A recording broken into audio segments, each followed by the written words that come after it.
Joy Prime. Sports Zone is sponsored by Hunters. Syntax tank, are you strong? Are you tough?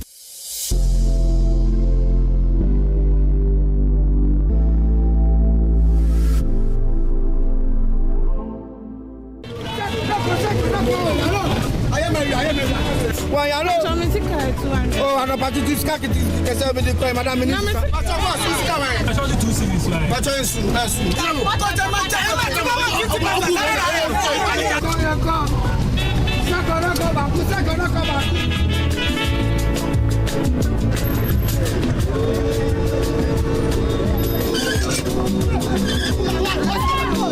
Welcome to the Trotro Rise Show on Joy Prime.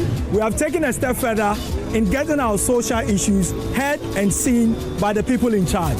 The issues to be discussed are the ones that you bring us from your homes, the trotros, and the streets. All your transportation difficulties and occurrences, as well as environmental and social issues, will be discussed in a quest to find relevant solutions. You are basically going to function as our correspondents, our eyes and our ears.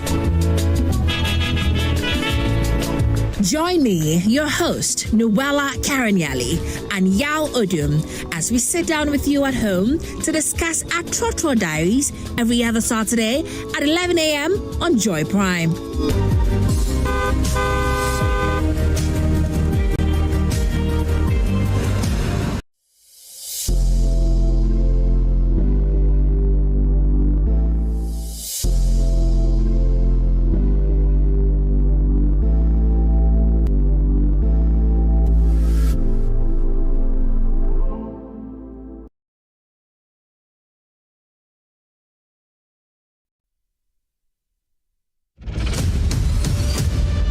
One billionaire, 3 secret families. Who are those people? They're Daddy's third family.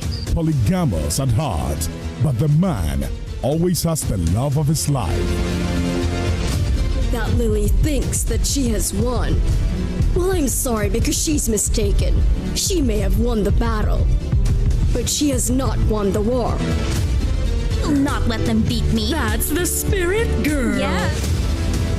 Ask me not to love him because I can't do that. Think it's true love. You will pay for this. Don't miss the twists and turns of sibling rivalry, fueled by their angry mothers.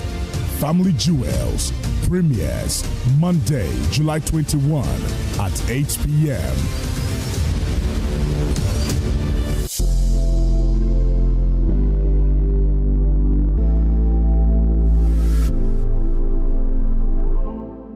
Bible is not a textbook like chemistry textbook. It's a spirit. There are no controversies. Righteousness is defined by God. What he says you are is what you are. There's no teaching in the scriptures that will be left untaught. Has Christianity always been one of the religions in the world to you? Christianity is not a religion, neither is it a joining of a church and doing the Christian things like praying and giving and so on. Hallelujah. Christianity is the outworking of God's own kind of life received into the spirit of a man. Whoa. This divine life in the heart of a man makes him righteous, keeps him healthy, divinely guided in life, prosperous and victorious.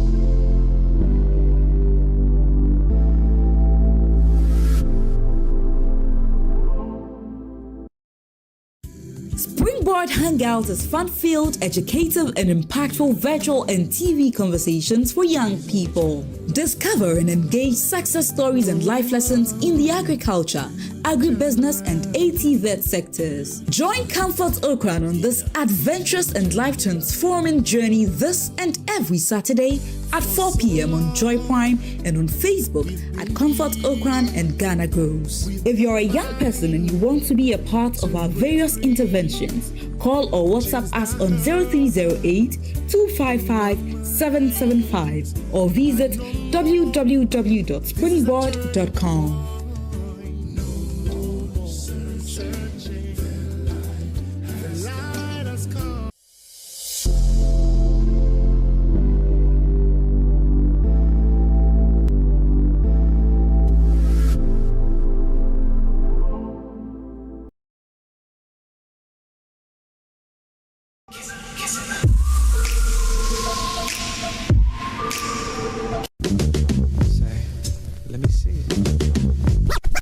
mankene numu eteshi.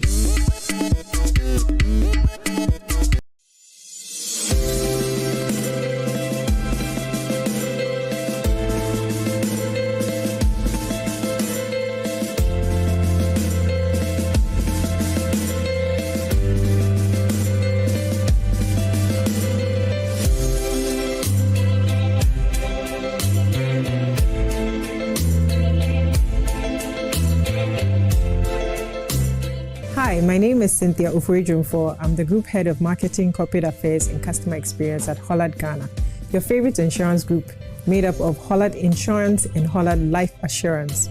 So we want to say congratulations to Multimedia Ghana. It's been 30 years of being a catalyst for enduring change. At Hollard, we have something we call the Hollard Way, and we see that Multimedia has espoused the values of the Hollard Way because we aspire for excellence, and everything that Multimedia has done in the last 30 years have spoken to that drive for excellence and enduring change. So from all of us here at Hollard, we say charge, as we like to say. Congratulations once again, and in 30 years, we are sure we'll be here again to congratulate you for doing even more. Thank you.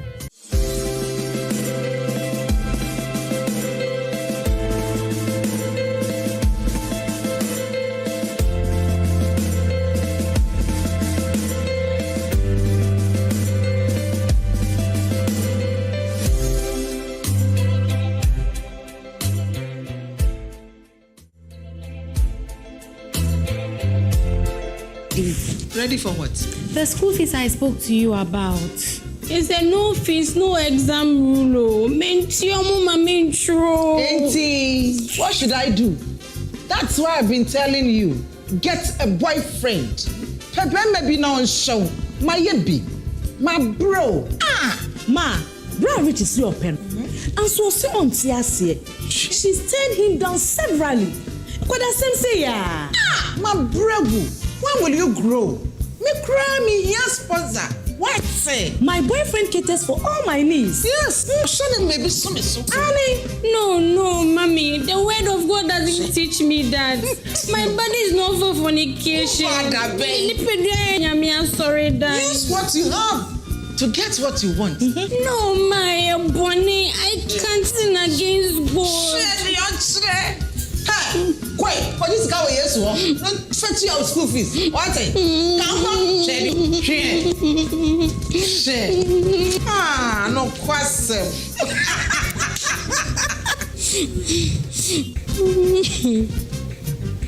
Am I going through all this because I'm serving Christ? And I'm in American. Onya se uwon situation yi mu bia anamon ben na obetu enye hwe osofo bimpon yebo a memne dey e wo Joy Prime at 5:30 a.m. any Adum TV anopa nonson.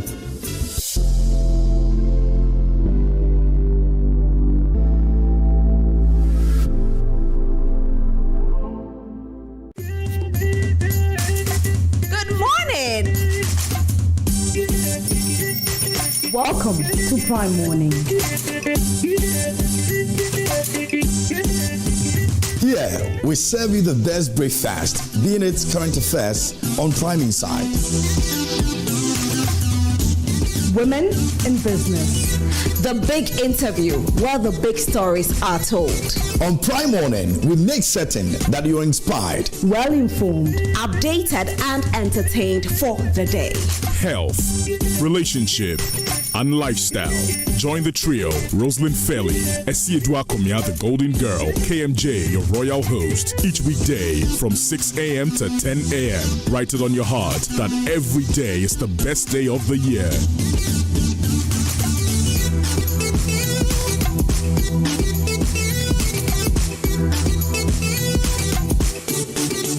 My Inuatofe, drama lovers, are you ready for something adventurous, sensational, and incredibly addictive? This isn't just...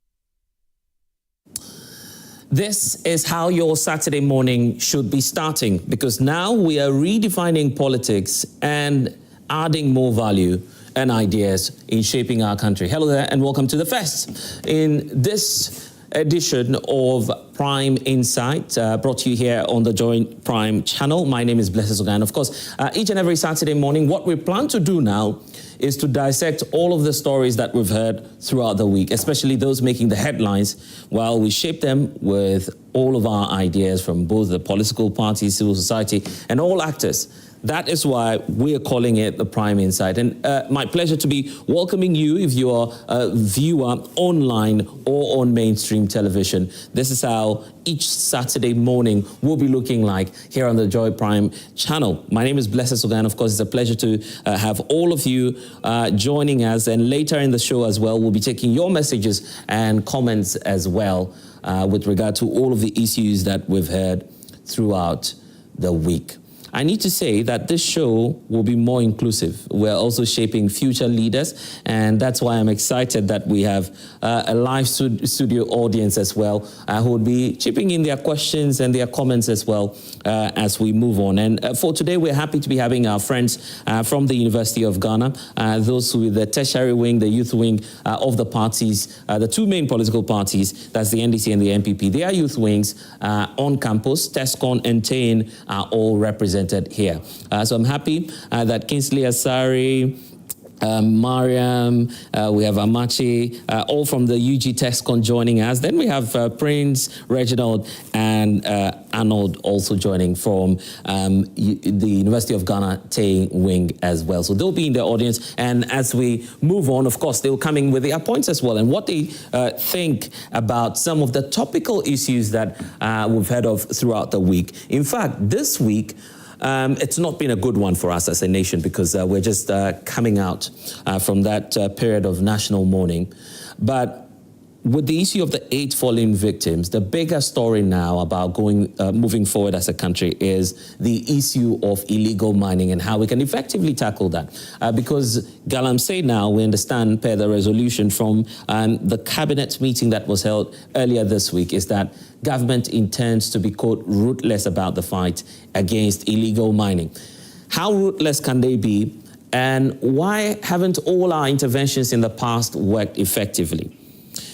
The unfortunate passing of the Tamale Central MP is also stoking once more the conversation around the first or at least 2 by-elections that we'll be having later this week. That's because the Tamale Central seat will soon be declared vacant by the Speaker of the House of Parliament. And then that would mean that in this year alone, we're set to have 2 by-elections, starting off with Akwatia, which is already set for September. So how do we ensure that our by-elections are much more peaceful? Because already the New Patriotic Party is withdrawing from the Tamale Central race on grounds that almost all of our by-elections over the period have been characterized by electoral violence, a reason for which they're pulling out. So why are they pulling out, and how do we ensure that going forward we have much more peaceful by-elections in this country? Joining us this morning is the Deputy Director of Elections for the National Democratic Congress. I love to call him Alhaji Rashid Tanko. He's joining us this morning. Alhaji, it's good to see you this morning, up again, as early. Great. We're grateful that all the time you're making time to educate the public and also share your opinion as a leader within the National Democratic Congress. We have Mustafa Salam, who is a youth leader, the national youth organizer of the New Patriotic Party. I recall that viral video online where the NPP was trying to redefine what a youth should be. He says, look, don't bring down the age range, because as for who constitutes a youth in this country, you must involve those who are 40 as well. That's what he says. So, of course, that resolution was not granted at the University of Ghana when the party went for their conference. Well, good morning to you, gentlemen, and welcome as well. Good morning. My pleasure. Yeah, indeed. So let's start off from the issue of illegal mining. The Foreign Affairs Minister, Tamale Akwatia, is giving us a sense of what is likely to happen. 8 fallen heroes, investigations are underway. The plan by the government of Ghana is that they would, first of all, bring in American experts. But beyond that, there's a resolution by the president. And that the word the foreign minister is using is that they'll be ruthless in the fight against illegal mining now. Salam, I want to start off with you because President Akufo-Addo, and you were there when he was in power, put his presidency on the line for fighting illegal mining. In fact, at some point, the NPP had placed a ban on small-scale mining across this country. Mm-hmm. I dare say that all of that hasn't worked, and we're still where we are now as a nation. So are you confident that we can be as ruthless as we promised to be? Yeah. Good morning to you, Blessed. Good morning to my brother here. And good morning to our young fellows who have joined. And good morning to the many, many thousands, millions of people watching from home and across all streaming platforms. Right. I'm not a man who is fan of semantics. I like action. So it's more about getting the job done than playing to words. So ruthless, whatever you want to say, let's see it act on the ground. I dare say the fight against Galamsey has proven quite a very stubborn one that has unfortunately plunged the nation into grief beyond all the shenanigans and the politics. It didn't start now. These Galamsey menace have been around for a very long time. And let history have it that before the colonial masters came into this country, we knew what gold was and we knew how to get gold. That is why when they came to Ghana, the best name they could give us was Gold Coast because of what they found here. So it's been around for a very long time. For us to reduce it to political football exacerbates the situation and gets us into the quagmire we find ourselves today. And I remember when we were in office, I was consistent on the fact that the fight against Galamsey cannot be political. You will not achieve the results that you want. And I've always linked it to the drug menace in the United States with all their sophistication, security, technology, everything. They are not able to stop it because these are enterprises controlled by cartels, some powerful blocs, and so on and so forth. So very difficult to control. And that's exactly what we are finding out within our own space, that this Galamsey thing is controlled by people who don't give a damn about the politicians, about the politics. What, their interest really is about wealth, influence, money, and so on and so forth. If we were to pick it on that basis, we would have dealt with it well, but to reduce it to politics and weaponize it like we did in the last elections against Akufo-Addo and the NPP speaks volumes. Illegal mining was weaponized? It was weaponized. Demonstrations and so on and so forth. Hands on the neck of Akufo-Addo. Yeah, but no one forced the president to make the promise. It is because it is a menace that needs to be fought.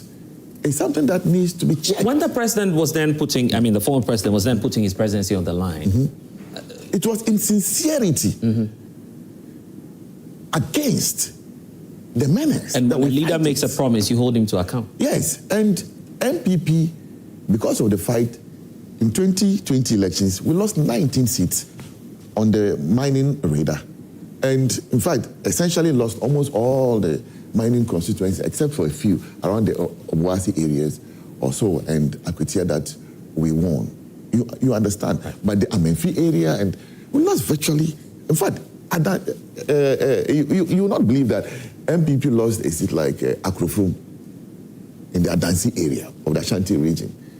You understand? So its ramifications are dire.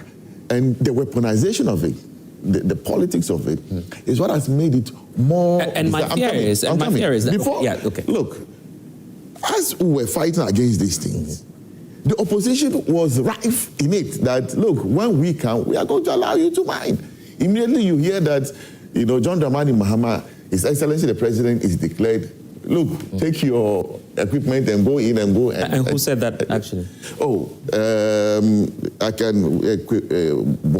one of their deputies. Are you sure about this? Because I've taken a look at the NDC's manifesto. Yes. You don't find that... My own brother... You don't find that... No, it doesn't need to be in the manifesto. It doesn't need to be in the manifesto. It's what leading members say, right?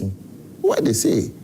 It's part of the narrative. And if leading members say it, it holds value, it holds weight, because you are going to campaign to them. Several people, high-ranking officials, were on the ground, giving impetus to the Galamseyers, that we are more friendly. These people are not friendly. They are fighting against your thing. And when we come, we'll find, way for you to mine. That is the weaponization of the Galamsey fight. Then you make it difficult to fight. Because next time, I was just going to point you to my fear. Someone will not be ready to put his presidency on the line, to lose everything in pursuit of nothing. Okay, but aside that point you're raising, my fear is that you may find the political parties, now you're in opposition, the NPP, for instance, weaponizing the same against the NDC if you claim that was the case during the time of the NDC in opposition. Well, I'm not too sure. If you pick our manifesto, we're quite clear on how to deal with the Galamsey issues. Look, we need to look at new ideas, how to, do things differently. If it's something we cannot really, stop, how do we formalize it? We need to look at, different schemes to ensure that we're able to regulate it. So our 2024 manifesto was quite clear on how we intended to deal with Galamsey. We're thinking of having the Minerals Development Bank and so on and so forth, where we could get machinery for people, to do proper regulated small scale mining. In essence, will the NPP support government's ruthless attempt? Everybody is in sync against the fight against the Galamsey. Everybody's in sync. Right. Nobody is happy with the state of our environment, the dissipation of our lands and so on and so forth. Nobody wants it. And we are not going to say that,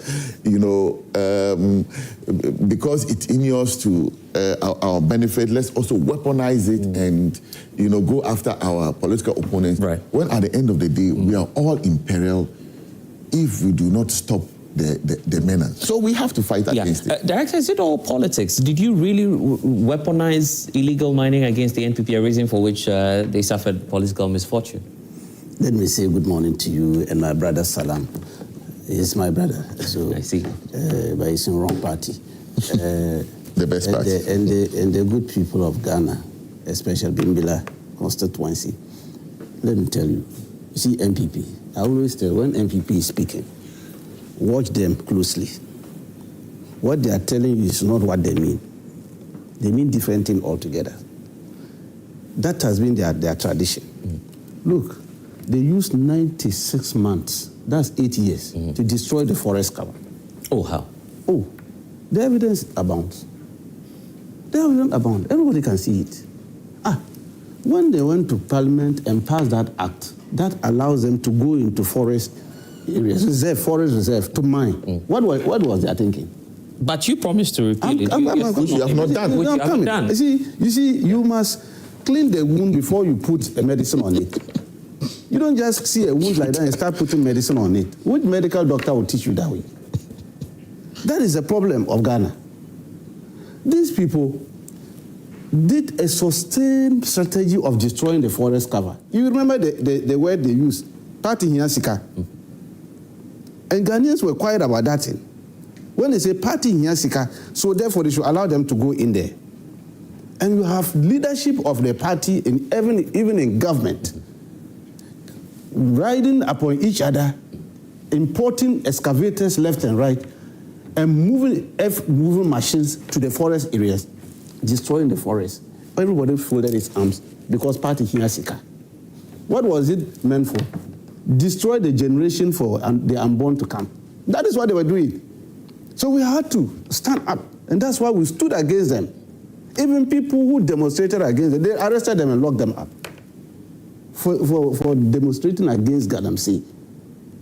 So you see, if somebody used 96 months to destroy something, do you expect us to use 8 months to resolve that problem? At least he says we should look at what some of your leaders have said. Some George will be fresh in our minds as to what he told President Akufo-Addo then, that in fact Galamsey could be solved in 1 week. In 1 week, yeah. One week is it? Yes, yeah. you see, our minister was right at that time. Okay. Knowing what these people were doing, because the presidency was not committed in fighting Galamsey. But you've spent more than 6 months. You see, let me tell you. Yeah. The presidency was not committed. This is the president who said he put his presidency on the line, formed a committee, and all his committee members were involved in Galamsey.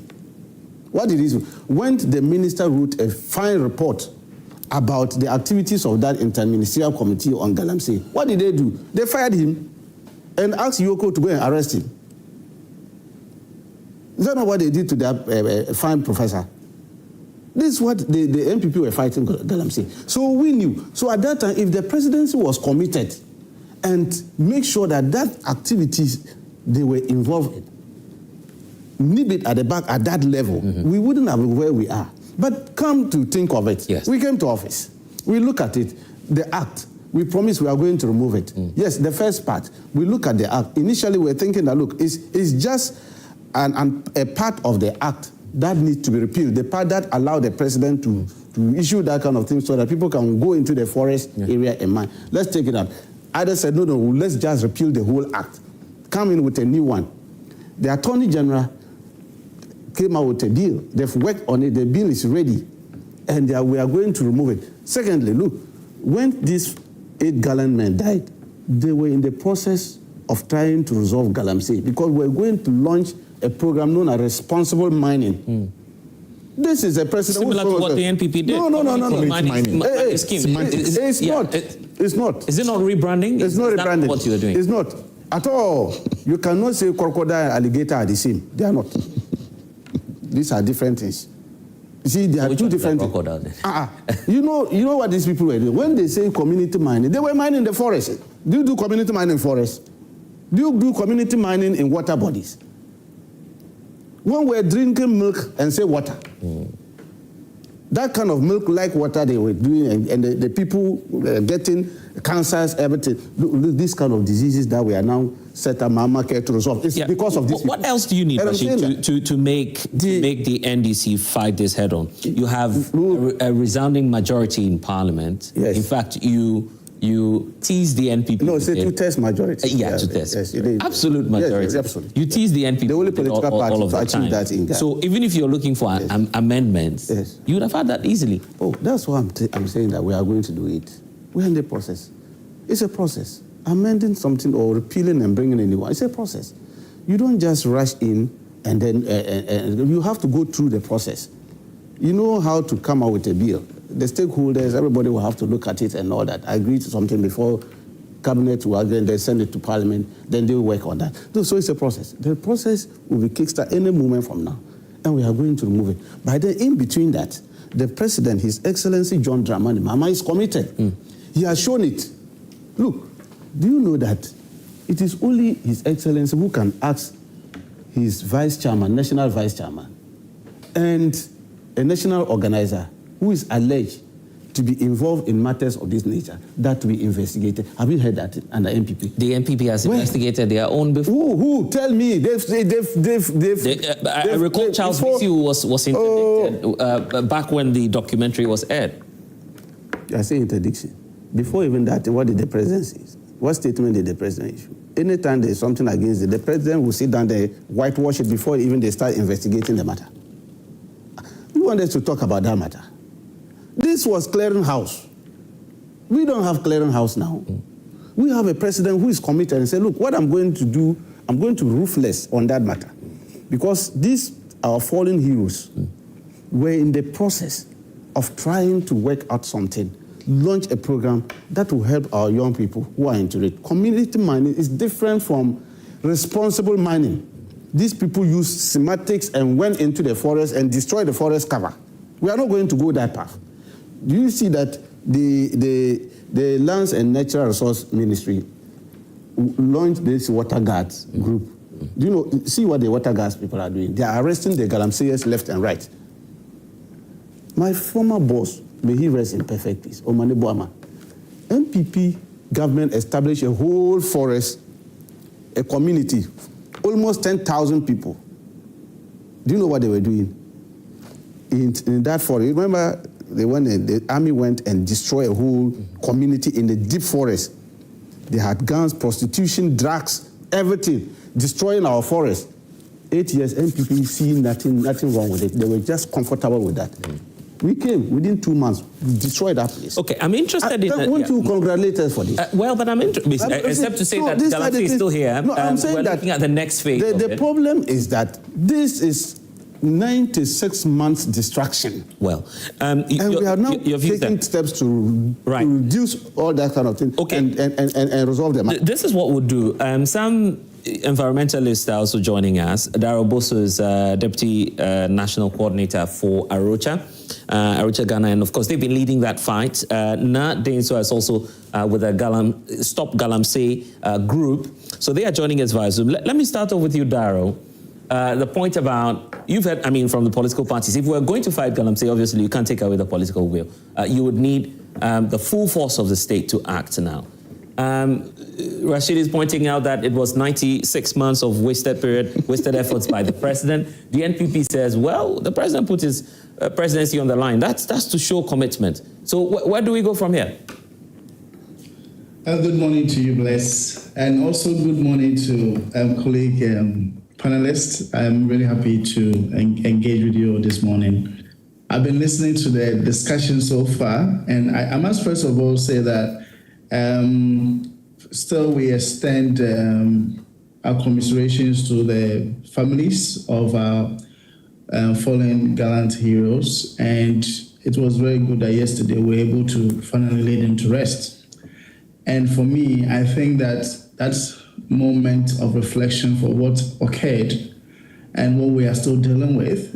It brings all of us to maybe ponder a bit more on what we do to addressing Galamsey going forward.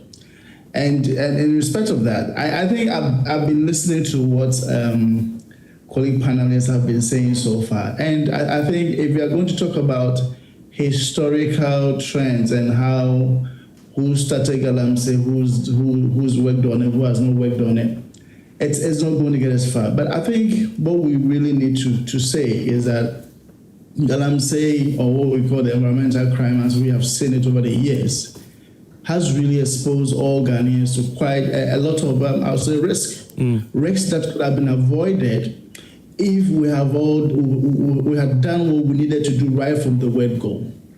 Galamsey, as we know, sprang up somewhere before 2016, before the NDC then in power left office. And then we also had the MPP take office in 2017. They promised to do whatever it takes to deal with Galamsey. I recall sitting behind my television and watching the investiture of the then president, His Excellency Nana Addo, and the things he said about protecting our lands, protecting our forests, but also within that same period, we saw very significant destruction, and not only to our farmlands, to our riverboats, but also to our forests. So you agree with Rashid that we've wasted 96 months under the NPP? Well, yes, I think that if you look at where we came from and the promises made, we really wasted a lot of effort. Not only that, wasted a lot of resources, wasted a lot of time, pretending to fight Galamsey. When we knew the people, when we knew the issues that could have been dealt with right from the word go. So for me, I think that it's been more an issue of musical chairs. When we know the issues, we know the solutions are at hand, but we play with it. We know who is causing Galamsey. We even came out with a new law somewhere in 2019 by the former administration, but we have failed blatantly to implement the provisions of the law. But Darrell, when you raise that point, some members of the NPP would not agree with you on that, is it? Take a look at this. We're now having, is it NAMOS? It's NAMOS, right?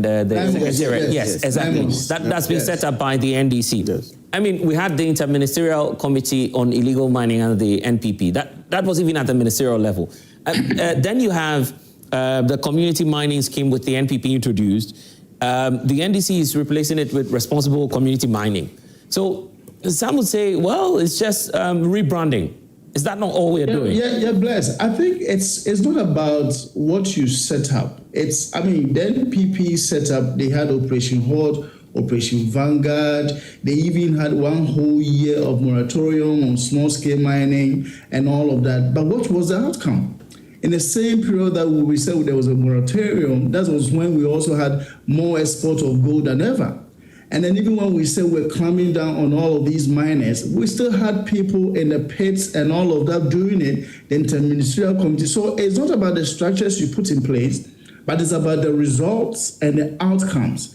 And when you talk about outcomes, I think that by the end of the 8 years of the previous administration, we're really back to nothing. And so that is where I say that, look, we wasted a lot of effort, a lot of resources, a lot of time, a lot of sentiments and commitments and promises were just thrown away because people still wanted to do Galamsey because it was really inuring to their benefit. Right. Now, I think what we need to be talking about now is that, look, that is past. And we are all saying that, look, it failed, it wasn't successful. We have a new government. We are also going to mark this new government by the same principles and standards as we used for how much time do they have? They've been in office for more than 6 months now.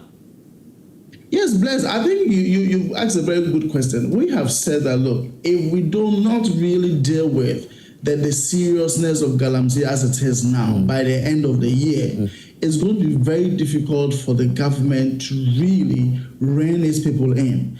Because this is when we all can say that, look, there is the people are with the presidency, there's good faith, people want to see the result, people are really in support of every action this government really wants to do. So if they fail to really deal with it now, and the year comes to an end, we get to second year of the government's tenure when everybody is now saying, we have settled, we are now in power, so hey, relax and all of that. It's going to be very, very, very difficult. So, and that is why I think that if this government is very serious about dealing with Galamsey, a lot of the things they've been doing now, the issues, the solutions are there, but they're also sidestepping it.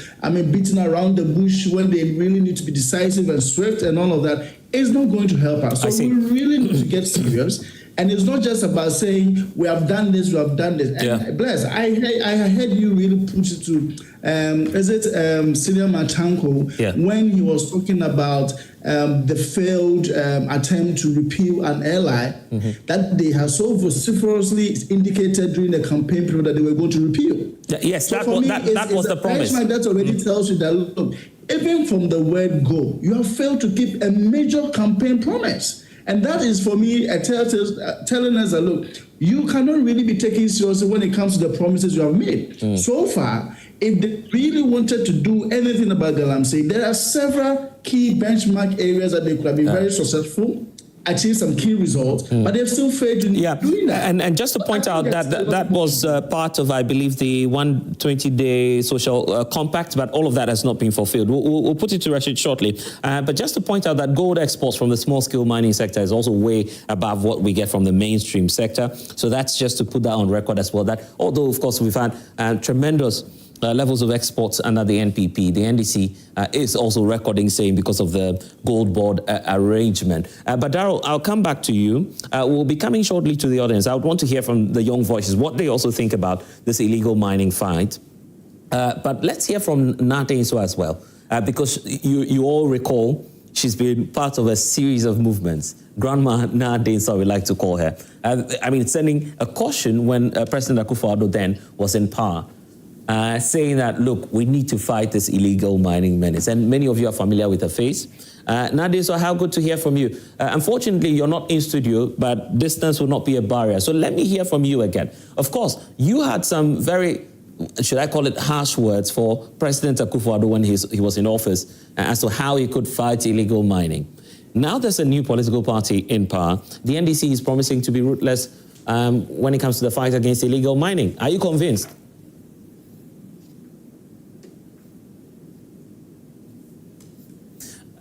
Now, and I hope you can hear me now, Denswa. We'll get to her shortly. So we'll come to the audience, and by now I'm sure that many of you have the microphone, so you can, of course, come in with your thoughts. Yes, and do us the honors by introducing yourself when you're speaking, because, of course, our guests will want to know a bit more about you. Yes. All right. So my name is Kingsley Asare. Everyone knows me with Adrian Kese. Oh, great. Everyone calls me Adrian Kese. So a very good morning to my family members and to my MP in Okere constituency. Right. That is Honorable Daniel Kenneth. Yeah. And I'm greeting everyone across the country for watching us live this morning. So I think right now where we have gotten to, it should be more action, less talk. I think right now the NDC people are just, everything they are doing is just like they are still in campaign. It's like you feel they are still campaigning? Yes, that's all that is how I feel. I feel like they are just campaigning. Right now, when you see their ministers and all that, most of them are walking like our chief vandal, very quick. They are running from cameras. You just see them moving quick. That is not what we want. We want them to act. We want to see the actions, how they were doing the campaign in 2024, and they were telling us that when we come, we will do this, when we come, we will do that. Right now, we just need more actions. And I think if they did, like the actions were there, like all these things, our gallant men, it wouldn't have happened. So I think... What do you say to people who say, I mean, the likes of Tescon at the time when President Akufo-Addo was in office, you had Fix the Country movement, I believe. Yeah. We didn't see so much participation from Tescon. You see Tain and at some point some other groups joining. Why were you not a part of that? So most of our colleagues, they joined. Most of them, they joined. We belong to a political party, but I think Ghana first. We are Ghanaians. We were Ghanaians before we joined political parties. You understand? Yeah. So at the end of the day, anything that is about the country, we need to fight against it. At times when our leaders are doing something and I'm not in support, I just come online and say I'm not in support of that. I don't agree to it. You understand? Yeah. So I think this is the time we need to fight harder. And this is the time we need to fight harder. And I think that everything that has happened in terms of our fall, like our men who had a crash and all that, at the end of the day, what they are trying to tell us that they have sacrificed their self for the country and they want to put their blood on the line. Yeah. So it must count, you say? You understand? It must count for something. Yeah. Okay. We'll get one also from your brothers in Tain. So maybe you could pass the mic. But before we do that, the question about the 120-day promise, maybe you take that briefly and then I'll come to Salam. You failed on that major promise to deal with the LI that permits mining in forest reserves. And you heard Darrell point that out. There's also a question from the young man for you. We didn't fail. We said we'll take initiative and processes in repealing that act. Didn't we? Okay, so the word is process. Yes, it's a process. To start the process, yeah, you don't not just to get repeal. to Eventually, you aim to repeal, is it? Of course, that is it. So you need, it's a process. Yeah. Repealing an act of parliament is a process. You need to come out with an enabling bill. Stakeholders must look at it. Cabinet must approve it with a memorandum. Then it goes to Parliament. You've been in power for 8 months. I mean, this was the fastest way of forming a government. In fact, because of the numbers you had, almost all your ministers were approved within record time. Not the numbers, because of the smartness of the president. The president was not because of your numbers. Not the numbers. MPP, they had their numbers. You remember in 20... But there was a hung parliament in the last one. No, I'm saying that when they came 2016, how many months did it take them to even form a government? A government that they had an elephant-type government of 126 ministers, unprecedented in the history of Ghana. That brought us to our knees in 2024. Okay, so what we are saying is that it's because His Excellency John Dramani Mahama, he has a hindsight of being a former president. So he knows the in and out of government. That is why he formed the government in record time. President Akufo-Addo has been on record to say that they've lost, they suffered a major electoral misfortune when he cracked down on illegal mining. Is that why you're also scared as the NDC? That's not the case. To fight? That's why I'm saying that up to now they don't know why they lost the elections. And I'm happy they are continuing doing this fishing in the desert. Let them continue. He doesn't know why. They don't know why. Up to now, they don't. Salam, you don't know why. It's true. It's a fact. My brother knows. I can come in. Yeah. You don't know why he lost the election. Are you borrowing my time? Probably he just wants to respond to that briefly. It is difficult listening to computer, flip-flopping, jumping from... Do you know why he lost the election? Of course. I'm well experienced in this enterprise. We have had cause to establish a body to... Why did you lose the elections? Briefly, so I can give him a time. You have taken the conversation completely out of the topic that you have put for us. If you want us to do that discussion... What's the biggest factor why you lost the elections? So many issues came to play. And when parties are going to lose elections, myriads of factors come to play, economic issues and so on and so forth. What's the biggest for you? Whichever it is, I don't think that it is different from any of the items in the basket, whether economic issues or internal issues or whatever. Okay, Salam, I'll give you the time, but let's then I'll give you the time to make the intervention. Yes, I'm happy. It's a myriad of factors. Yeah, we know what they are doing. We have their reports, so we know what they are. You don't have they it. are efficient. Please, you don't have it. So you see, these people, they have bequeathed us with a huge problem, and we are dealing with it. And I'm happy. My young brother said they need action. Action, of course, we've started. And they've seen what we are doing in that kind of thing, in that sector. And even our fallen heroes were in the process. They died in action, trying to resolve this. Of course, it's something that is dear to the president. This Galamsey matter, he is very, very mad about it, to the extent we lost it of our... Do you have a clear timeline now on when you repeal? Of course, the next parliament, then they come in. Okay. And in fact, the bill is ready. When they resume, so when they resume, the bill is ready and it's ready. We're taking your word for that. Yes. In fact, the next conversation will be about the by-elections, but I'll let Salam have his last take on that, on the illegal mining, and then we'll move there. But let's get into the audience here. Kindly introduce yourself then when you're making the point, so we can also get to know you. Right. So I'm Prince Kumar, 10 UG Communication Officer. All right, so I think I want to commend our panelists for their insights so far. As a country, we all agree that Galamsey is an existential threat, and for that matter, we need to fight it head on.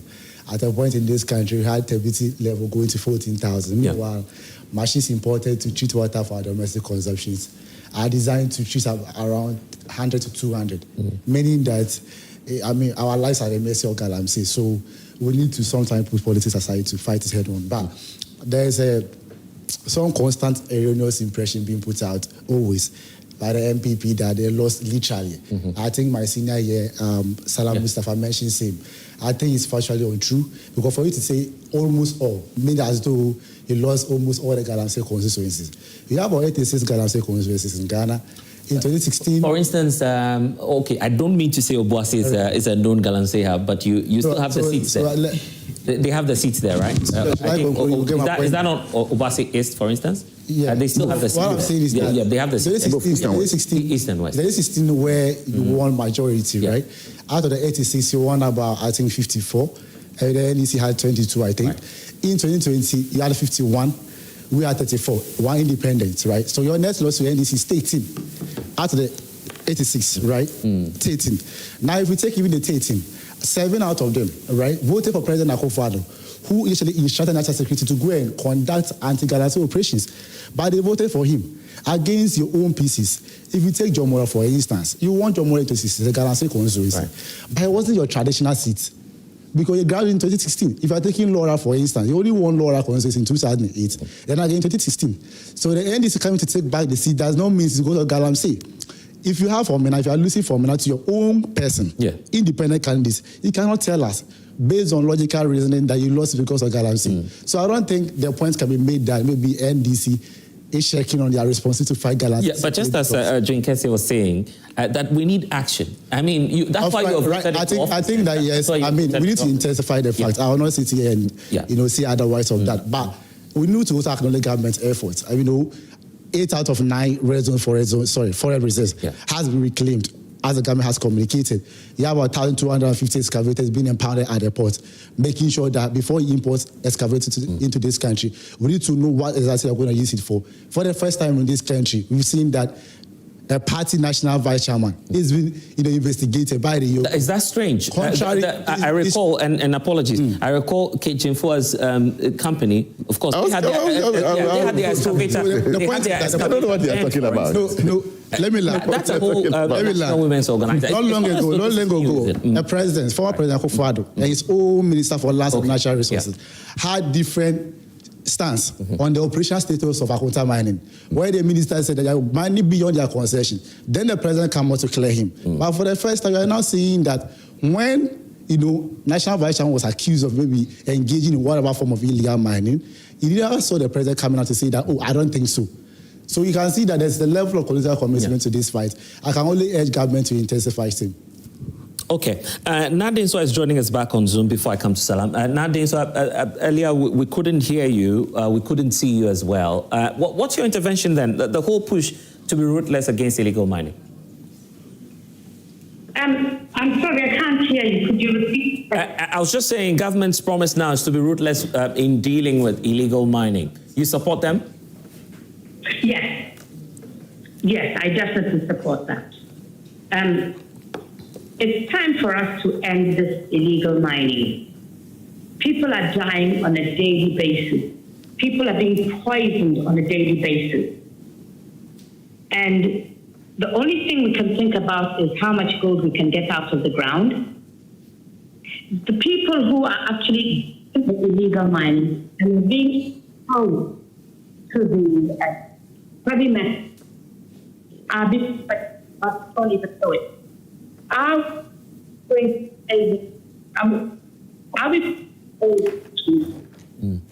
provide medical care that when the time is right? Okay, apologies, Nadine. So we seem to be losing your connection there. We'll perhaps reposition you and then have you join us back. So, Salam, your last take, then we move into the 2 imminent by-elections that are coming up. Blessed. You see, these things are serious business, and when it is trivialized in the way computer has done it, it begs attention. It is not joking with issues like this that make us loud. No, we should not. And like Ajun Kessie said, members of the NDC should learn to transition from opposition politics to governance, where the destiny of the people are in your hands. And you must be serious and show the country that indeed you are serious. Your station and one of your astute guys who has been consistent in the fight against Galamsey has been Erastus Asaridonko. Right. No doubt about that. No doubt about it. What is his verdict on the state of Galamsey today? That he has not seen the ravaging extent in 8 years under the MPP like he's seen today. Today, the Pra River. Are you sure those words? He said it, yes. That was. You have that on quote or something? Because I don't recall you saying exactly what you're saying. I have decided, I have dedicated time. Are you paraphrasing or that's your meaning of what he said? No, it's not a meaning of what I said. I read it on his wall. Erastus works here. You know that. Yes, well. That's what I'm saying. That's why I quoted it. He works here. You're not quoting it. You're just paraphrasing it. I'm not paraphrasing. Yeah. I'm not paraphrasing. It is on his wall. I've taken Facebook time. wall, you say? Yes. He's watching the program. Yes. Okay. I've taken time to follow him because I want us to nip the hypocrisy of the NDC in the bud. Otherwise, we'll not be able to deal with this matter. Look, what is the state of the Pra River today? Galamseyers have blocked it in 3 sections and are mining in it. And sit here and tell me what? Your Minister for Lands and Natural resources. In his background, Elembele. They are doing Galamsey there. This government sent military and police, to go there. Your constituency chairman came and blocked the road and accosted the security people, heavily armed security people. Your chairman had the temerity to stop them from entering the town. And you sit here and you think it's a joke? No, computer is not a joke. Don't trivialize issues like that. Our National Women's Organizer, who is an astute miner, owns a mining company and a concession, even under our own regime. The machines were bent. That is the extent of the fight that was taken into this matter. That her brand new machines worth over $5 million, even though Extra Gold is not an illegal mining entity. It's a registered company with a mining lease. But unfortunately, her machines were bent. And you tell me about President ordering or your government, two people are actually under investigations now. Investigation? Have you seen any investigation? Have you seen anybody? But you've seen a statement announcing the people who are... These people are liars. You ever trust the NDC at your own peril?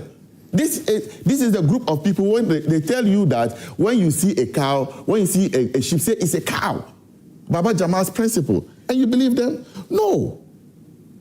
There has been consistent effort under the Akufo-Addo regime to fight this thing. And that's why I told you it came with political consequences. Of course, a young man from Tain is disputing that. He says... I don't even want to break down all the constituencies for him. It will take a lot of time. Yeah. But he can come. I can give him classification. Yeah, but he's also giving you figures. That's the interesting thing about this. Then reasons why you would lose this constituency, you lose that constituency. Laura, but you haven't lost as much as I'm coming. Laura, what were the dynamics at play? The Abu Keke and so on and so forth. Myself and you have done this thing. We understand the dynamics of some of the constituencies. So, be it as it may, you promised to deal with this thing head on. And that's what we're expecting to see, and not an escalation of the menace. Right. That your ministers were all over the place shouting that under President John Dramani Mahama, in 1 week it will be solved. I have an interesting video. In fact, I'm coming. Yeah, Let me just land. Yes. I was trying to get it, but maybe when I'm done with the program, I'll send it to you. Obviously, I listened to His Excellency the President, and I was shocked to the marrow. When you listen to him, you have clear understanding that he thinks that so much of the gold that we are today importing comes from within the small-scale mining, illegal mining space, and therefore it is difficult to regulate. Blessed, if the NDC were sincere, within 4 months they were able to establish a gold board, which in itself, the gold board itself, is dealing with illegal miners. If they were interested in repealing the law... making these claims? They are not claims. Let's not say these things. Gold board is working with illegal miners. How possible? Where are they getting all the gold from? But you have mining companies in this country, isn't it? Listen. Are you saying we don't have registered small-scale mining companies? There are. Yeah. There are. What's your evidence? What's your evidence coming from? What's your evidence that Gold Board is working with illegal miners? I need the evidence. I mean, you can't just make a claim. I'm not making claims. Yes. So where's the evidence? Where's the evidence? I'm not making claims. Yeah. Where's the evidence, Salam? They go around meeting everybody. The amount of gold they export, they cannot tell us that everything comes from small-scale people when we know the quantum of gold that the big companies... I was speaking to the Chamber of Mines a couple of days ago. The small-scale sector controls 40% of our gold exports. And you have a concession... You have a concession of about 10 more percentage points from large-scale companies who openly declared that they were willing to trade with Gold Board. Gold Board is the... So even if you're doing that rough estimate, already 50% of the market is captured by Gold Board. They are into export... They are into licensing. I'm saying to you that where's the evidence that the Gold Board is dealing with illegal mining? I'm telling you, there is no way that there's gold anywhere. They are buying gold. Salam, you don't know where evidence. No. I'm telling you, there is no way you can tell that this gold I am going to buy. So you don't have evidence. It's not a matter of evidence. If I come to you, if you were CEO of Gold Go on the market. If you were CEO of Gold and I walk you can trivialize it. No, and that's not what I'm doing. Around. I'm looking at the analogy. But the truth is out there. Salam, I'm looking at the analogy. If I walk up to you and you are the CEO of Gold and I give you what you want, gold, how are you able to prove that that's an illegal mine? So now they say that they are going to put trackers and so on and so forth. Yeah, so you don't have evidence. That's what I'm saying. It's not a matter of we don't have evidence. So where's the evidence? These are the spoken language on the streets. Oh, okay. Let me do this. Let me give a minute each. We are not small boys in this I get your point. So let me give a minute each to those online, probably come back to the audience, and then we move to the next conversation that we have, because the election is coming up. Johnson Asiedu Nketia says the NDC is coming strong in the Akwatia by-election. So before we get to that, Darrow, let me hear from you briefly as we wrap up on this segment, and then Nadine so as well, we hear from you, do the audience, and we go for a quick break, then we move into the election. Yes, Darrow. The NDC is coming strong. Darrow, let me hear. Darrow, are you still with us? And kindly unmute for us, Darrow, as you make the point, please. Yes, Blessed. Can you hear me? Loud and clear, yes. Can you hear me? Loud and clear. Darrow, let me hear.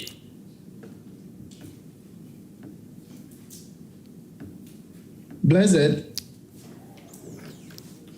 I can't hear you from my side. Well, we can hear you, so you can go ahead and make and conclude on the points then. Yeah. Can you hear me? Yes, we can. We can hear you. I can't hear you. Yes, but just go ahead. We can hear you. I am with you, but the line is... And kindly unmute for us, Darrow.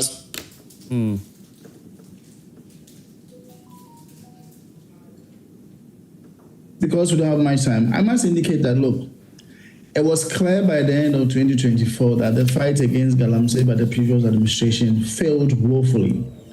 No matter how much resources, personnel, time we put into it, it still failed.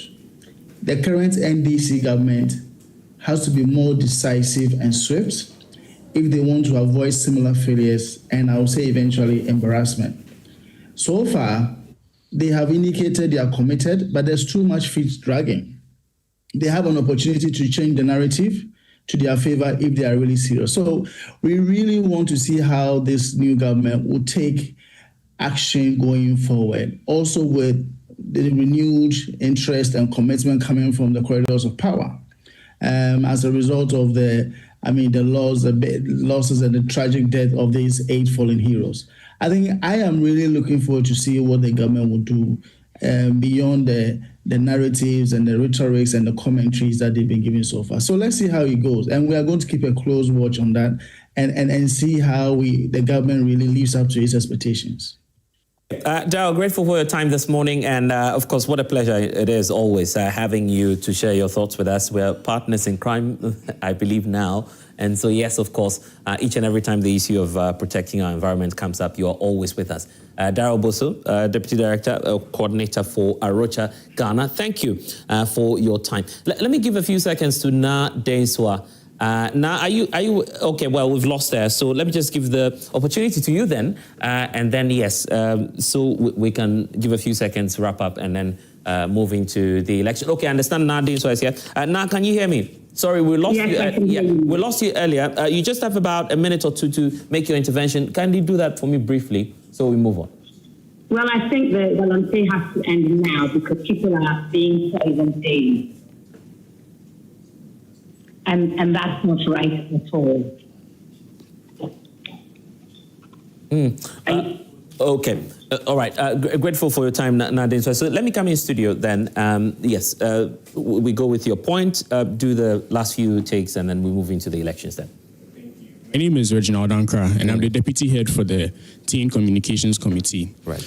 It is not fair, and I believe it is an assumption, to say that the current government is not doing anything about illegal mining. Yes, some things are being done. Gold Board was inaugurated this year. And they've done things like having a task force with body cams, invalidation of old licenses, and then criminalizing illegal trade. They've done all that. But yes, as the NPP youth chairman was saying, action must be done. So to prevent it from looking like everybody's just talking theoretically, I think we should come together. Everybody is saying it's not a political fight, and it is true. It is not a political fight. We must come together as one, as Ghana, to make this happen.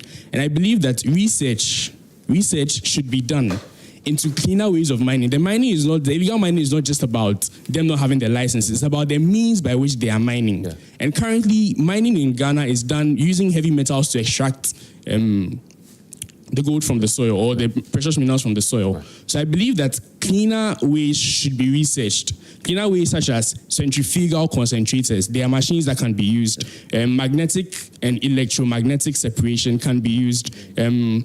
Instead of using heavy metals like mercury and lead, we can use something called thiosulfate. It can be researced. That can be used for mining. I recall this time, the Vice President, Dr. Baumia, then brought this washer. There was a name for it. I think it was an Australian technology or so. So it's just adding to the point. Yes, so if it is used more widely, it will be very, very good in preventing a lot of the contamination problems that come with Galamsey. So I believe that instead of us being theoretical and basing it on political lines and all that, we should actually put, as everybody is saying, action. We should actually try and research and then put these implementation measures into place. Adrian Kese was just going to make a point briefly. Yeah. So I'm very happy my brother is touching the point of Dr. Mahmoud. Right. That is rich in ideas. So I'm very happy. I see. What I want to say is, you see, you'd have to use the other microphone because we're having a challenge here. Yes, right. So, as I said earlier on, I'm very happy he's touching on Dr. Mahmoud Baomia's like innovative ideas when it comes to tackling Galamsey and all that, and that is a very good point. But what I want to add right now is, you see, the country we are in right now, every Ghanaian's thing like politicians are telling lies. So who are the people who will stand in if the politicians are wrong? That is the neutrals. They have to come out to point out issues like how they did in the past administration for Ghanaians to know that we are still in the fight. Right now, how he was talking, right now, how everyone is talking here is about we are still talking about it. We are still talking about just a little ink of the president signing an order will change everything. Now you're sounding like some George, isn't it? That's what some George was saying. You see, is it that easy? Is it that easy? Because I've been to one of the areas, and I tell you, so NDC were always trying like. When we will give you the action, you said NPP can use only 1 week to end Galamsey. You are in 6 months to 8 months or something. You have to show it's not about right now we moving around, talking, sitting on the media, still doing those lambasting and all. No, we just have to make sure that the actions are there. That is what we are expecting from the NPP. And you can see right now, most of their ministers and their MPs, they are not being able to talk about it. They say when you are eating, you don't talk. And I think that is what they are doing right now. They are eating, they don't talk. My senior Taco is eating, he can't talk. But he's here. If he was in opposition, the way he will go about this Galamsey issue today, he can't say anything about it like that. Yeah. This is what the country is in right now. When I'm in opposition, I can talk about it. When I come in power, I can't be able to talk about it. We should take that narrative out. You are in power. Right. The presidents have to act and put action in place. And maybe some of your colleagues back there would also want to make some intervention. I see a lot of people are interested in what you have to say now because you are in power. And Salam is also saying the same, that now you're quiet. Well, we have taken the bull by the horn. This action-oriented government, we are not like the ostriches. I mean, the MPP, I'm happy to talk about His Excellency, the former Vice President. They have beautiful theoretical things on their books. But they know very well that some of the things they put in there, when you cross them very well, they cannot implement. They couldn't, even for 8 years that they were in power. The lectures they gave us. Purchasing program. I am saying that Gold for oil. That's what you're talking about. We came in. Within the shortest possible time, we put the gold board in. See, I wanted to tell you about the. And that one, it's more about money and. No, I'm saying that the gold board is one of the game changers in dealing with the gold menace. Right. The issue is talking of. Right. You see, the gold board has regularized the buying of gold in this country. I see. Into one basket. You cannot sell gold outside. So he's right. And that's one thing he's saying that. So I'm saying that he says you don't have a license. Gold. You don't have a license. He's right when he says you're buying gold then from illegal miners because you're saying you're taking. You're buying from everybody. Because you're buying from everybody. I think we are Abuchi people. we have a gold board. Bless. Let me tell my brother something. Just yesterday. Erastus, so that Erastus, he yes, can come. posted. Galamsey alert. Yaukrom Presia Huni Valley. Yes. Mr. President, the people say no. But your people have brought Chinese and equipment ready to do Galamsey. Oh, okay. So that he's pointing you to the comment by Erastus. Well, that's why I'm saying that. If you look at just yesterday, if you look at the gold board, Sami Jenfi is doing. I'll go and bring you more. Well, marvelously well in the gold board. For the first time, look at the gold exports we have got in this country. I'm to say 8 years, these people could not achieve what the young man is doing at gold board. You see, that's their problem. Talking about. And I'm saying that we have regularized this. Okay. They themselves are even applauding the idea of the gold board. Because it was so erratic under their regime. That's why we have all these man of Galamseys across the country. Yeah. But now we have regularized it and we are going after them. These water guards, look at the work they are doing there. It's for you, the young people, your generation. We are trusting your generation. If you follow MPP, for them, they want money. Party here, Sika group. They don't care of the generation. We are interested in to resolve it for them. I want us to take a break. 30 seconds, please. I'll tell my brother computer again. Transition from opposition to government. When we came into office, Ghana's entire gold reserve was 8 tons. We tripled it by the time we're leaving office. Yeah, but now he's telling you that they're doing wonders. No. They're doing wonders with gold. No. They are buying and selling. Yeah, but you buy and sell. They're exporting. They are not building reserves like we did. No, but if you look at the BOG data, our reserves are secured now and at a good level as the Bank of Ghana. America that doesn't mine has over 30 trillion pounds of gold. So you feel we should... That's what backs the currency. That's what gives us strength. So the thing that you are talking about, Salam is always inviting me to a realm. When I go there, he will tell you that we shouldn't go that path. Let me tell you. Do you know all you are doing is looking for money. Your CD, buying gold from left, right, center. Looking for money to consume. Your gold could not back your CD. Your CD was running at 17. It came down. At the time we're leaving office, they will continue doing this. But you're watching Prime. You're watching Prime Inside. We're taking a breather. When we get back, we have some of your messages coming through, and then we'll take some of the comments from the audience as well. Please stay with us. We'll be right back.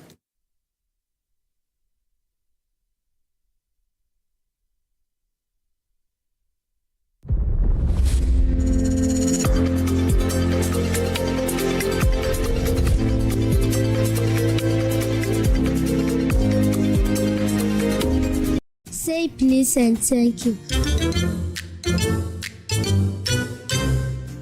These simple phrases can go a long way in showing respect and appreciation. For example, remember to say please when making a request and thank you when someone does something for you.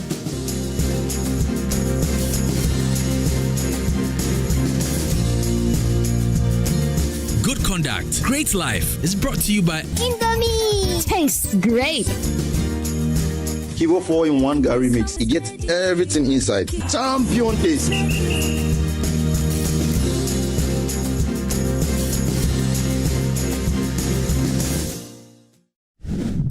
Today Prudential Life Insurance proudly presents the 6th edition of Who Ride Accra 2025. Whether you're a professional cyclist, an amateur, or just riding for fun, join us for the biggest cycling event in Ghana on Sunday, 31st August 2025 from the Black Star Square. Check-in begins at 6 a.m. and race starts at 7 a.m.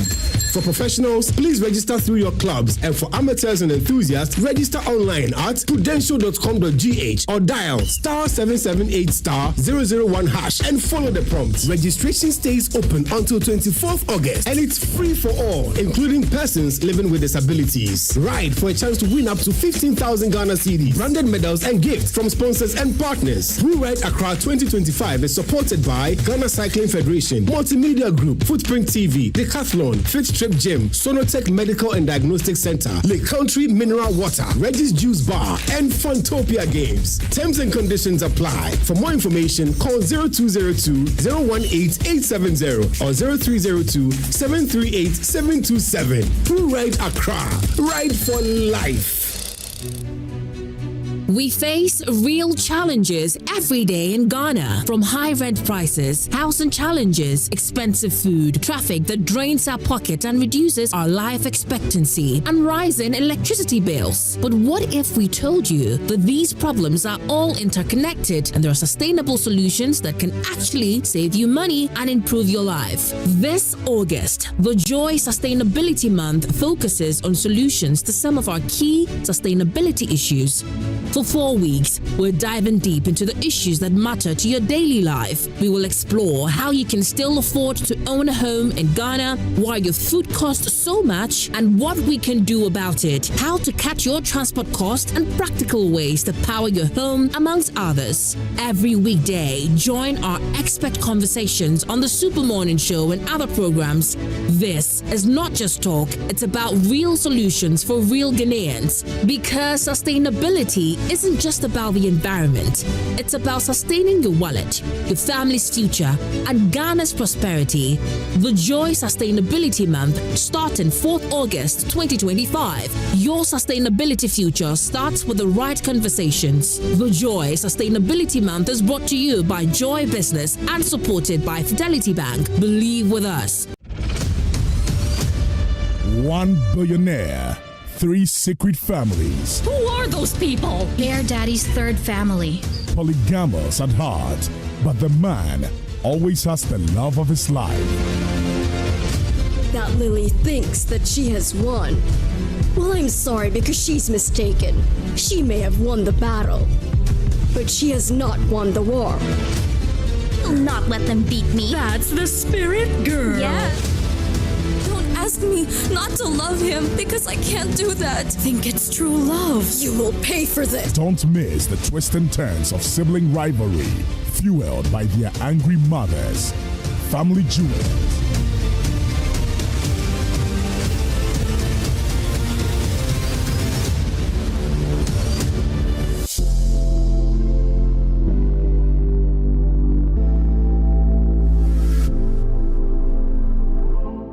Cadbury Hot Chocolate.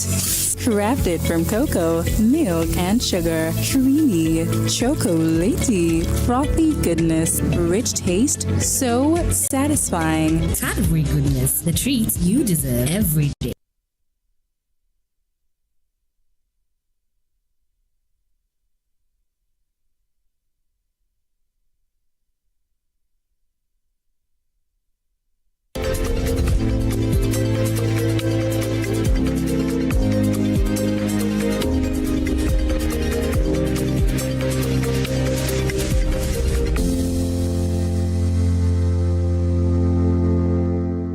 And I guess by now you know why we're calling it Prime Insight, because obviously, if you're looking at the insightful comments and messages that we're receiving, together with what our panelists have also been sharing with us, this is how your Saturday morning should be looking like. And of course, you should be joining us more on Joy Prime.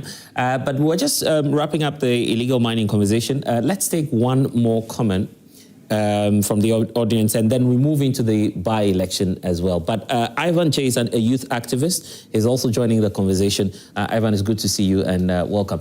So let's take your comment, and once again, a reminder that you need to introduce yourself so, you know, people watching us can also get to know you. All right, thank you very much. I'm in a person of Akufo-Addo Baki, TESCOM president for SDDU base. And I must say today I'm very happy to be here.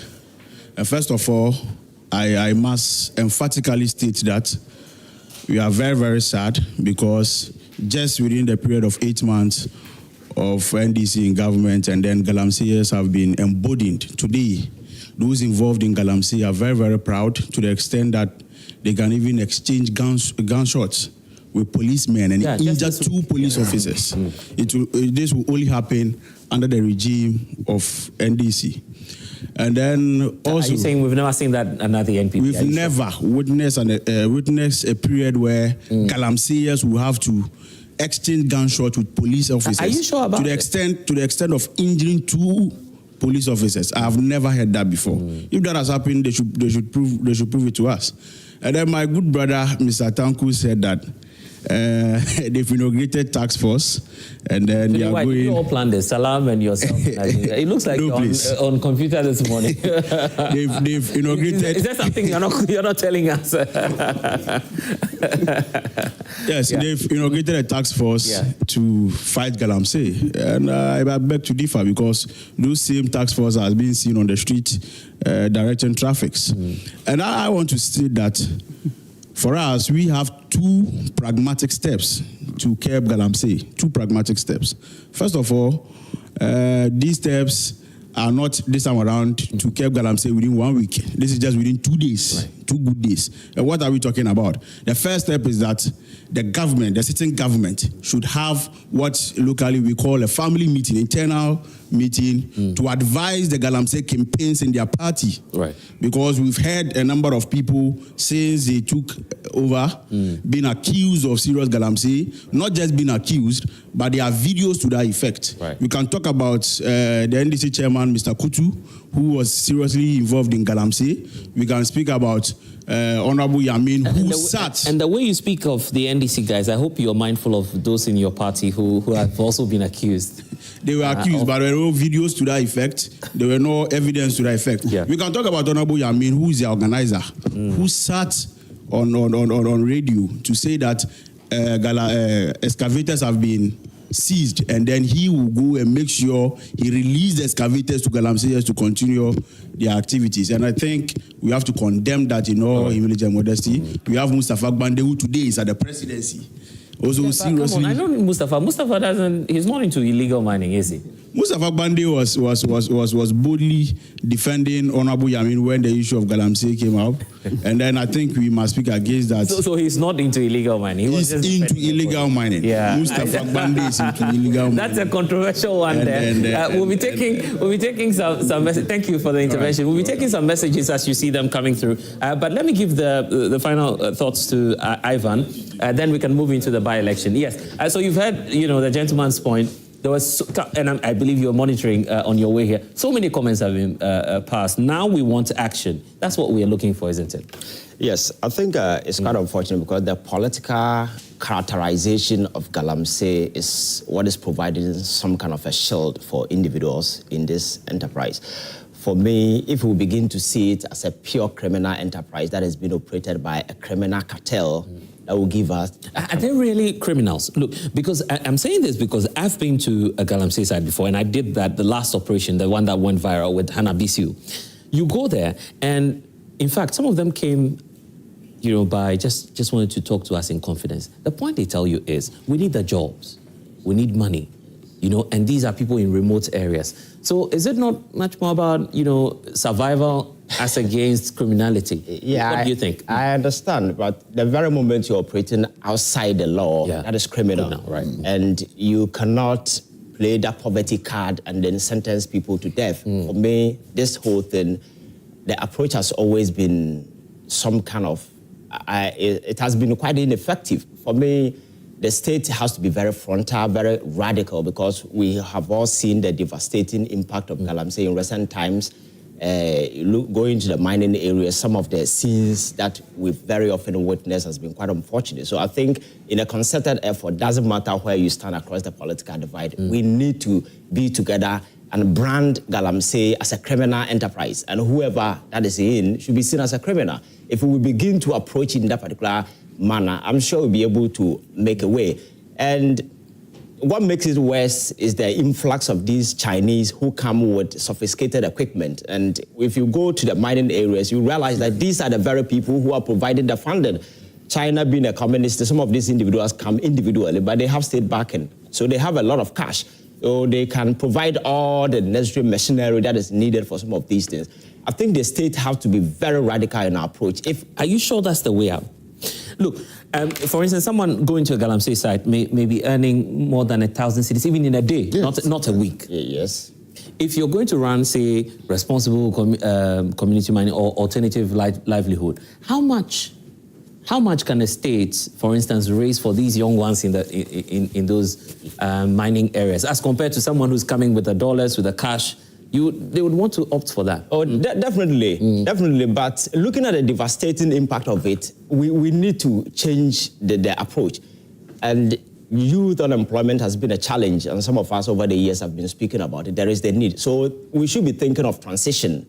I keep saying that once there are gold in the soil, people will mine. So as a state, we need to adopt different approach, the methodology that will keep the environment safe. These are some of the transitionary approaches that we should be adopting.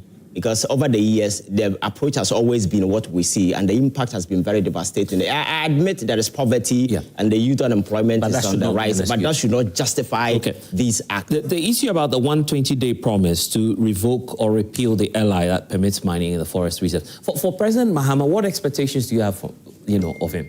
I think it should be the same. For me, because they've missed that timeline already. Yes. Repealing the LI. Yes, and I think repealing that particular act is very necessary because it was a promise that was made to the people of this country.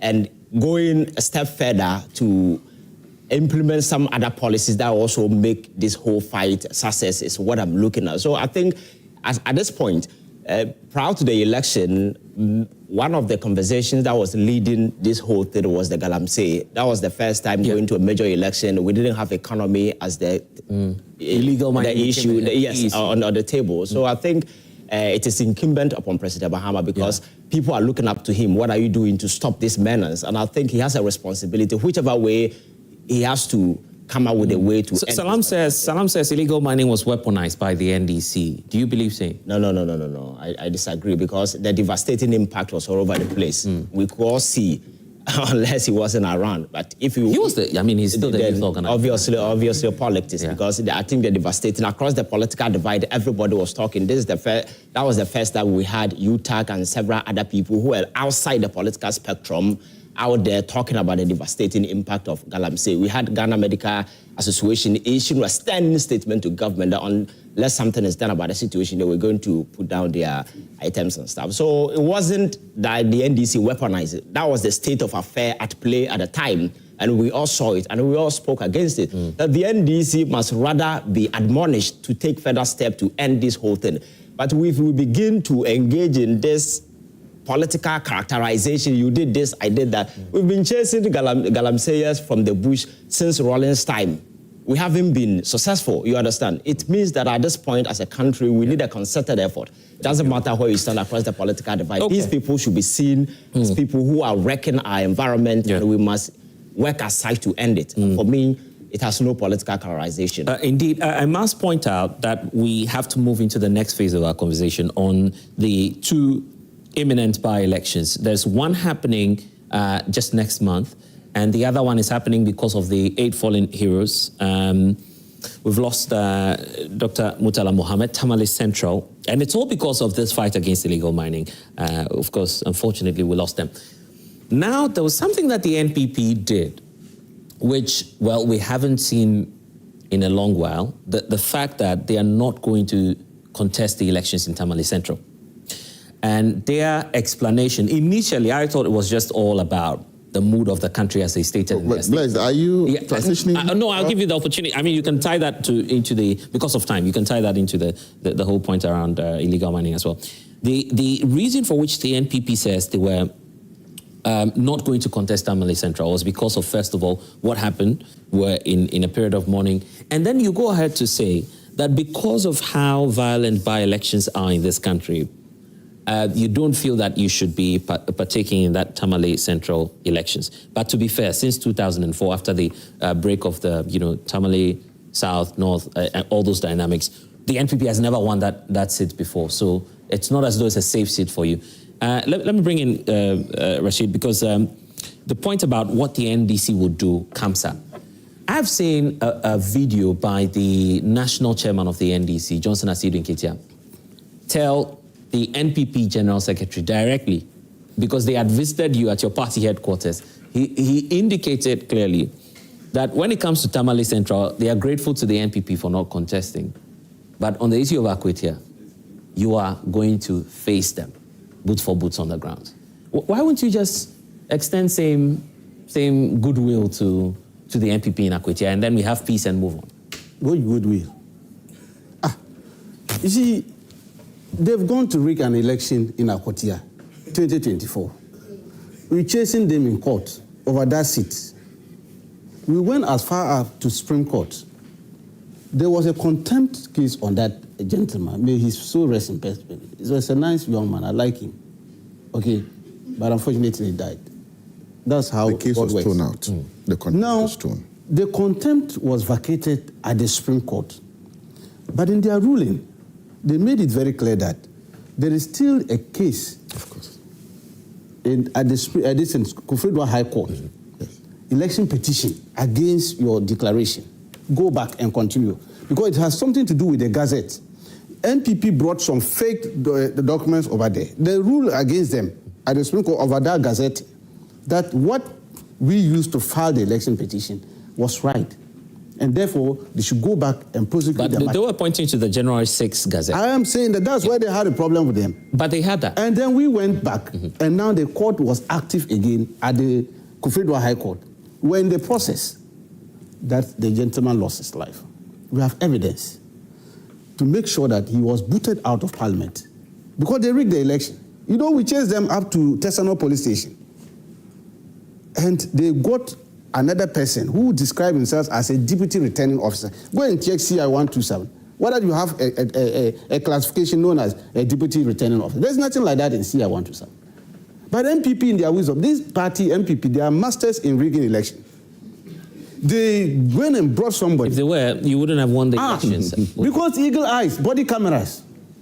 Oh, we stopped them. And 5K men.